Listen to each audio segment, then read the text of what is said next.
heading into Chapter 20. For the next few days, Matt waited eagerly.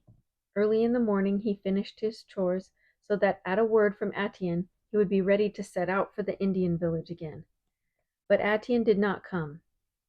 Matt resolved to be patient, but day by day his new confidence began to slide away. Perhaps he had only imagined that he had passed a test. In Attean's eyes, perhaps he had failed. It was a week before Attean came, and the moment Matt saw him, he knew that there would be no invitation. The Indian boy was solemn and unsmiling, looking more like his grandfather than ever before. He sat staring at the book Matt opened, his mind plainly miles away. He did not want to listen to a story. He seemed to have forgotten the words he had learned the week before. "I not remember," he said impatiently. "My grandfather teach me many thing."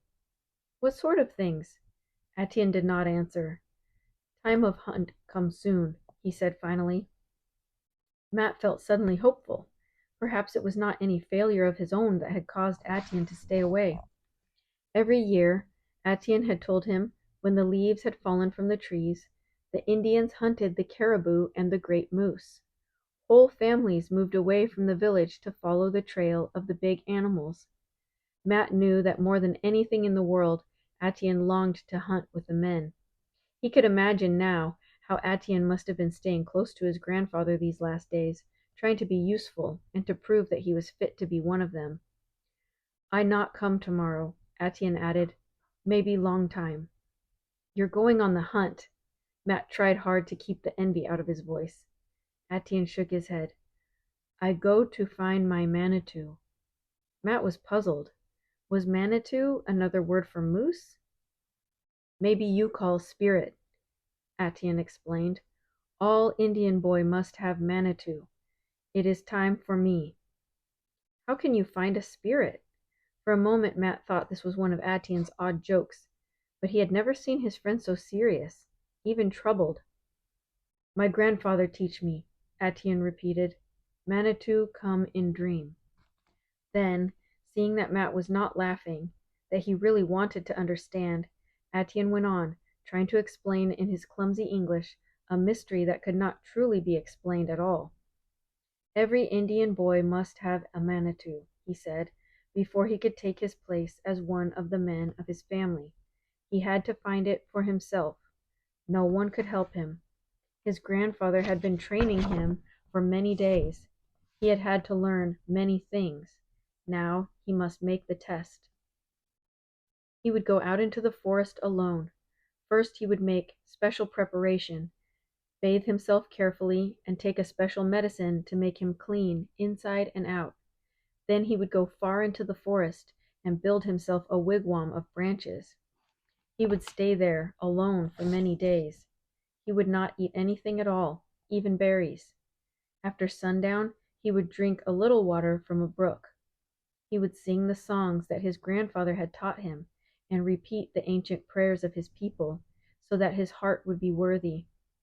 If he did all this, if he waited faithfully, one day his manitou would come to him. Then he could go back to his village. He would have a new name. He would be a man and a hunter. What would it be like, this manitou? Matt questioned. There was no way to know, Attean told him. It could come in many ways. In a dream he might see a bird or an animal or even a tree. He might not see anything at all. Instead, he might hear a voice speaking to him. There would be no mistake. When it came, Attean would recognize that it was meant for him. What if the manitou should not come? Instantly Matt was ashamed of his question. A dark shadow had crossed Attean's face. There was something in his eyes that Matt had never seen there before.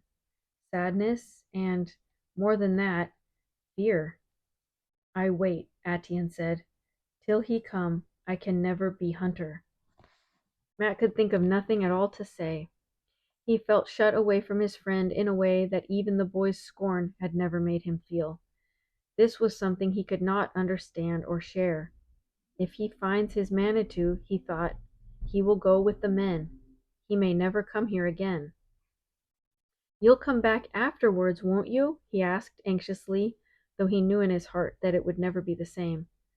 "I come back," Attean promised. Waking in the nights that followed, Matt pulled the blanket tighter about his shoulders. It must be very cold in the forest. He could not get Attean out of his mind. What would it be like, sitting in a shelter, just waiting, growing hungrier every day, and more afraid? Because there was no doubt Attean had been afraid. Matt was sure of that. Attean was afraid he might fail, that he might have to return to the village and admit that his manitou had not appeared. For Attean, this would be a disgrace, a shame that must be terrible if the thought of it had brought fear into his eyes. Even though he dreaded that it would mean the end of all their adventures, Matt hoped that Attean would find his manitou.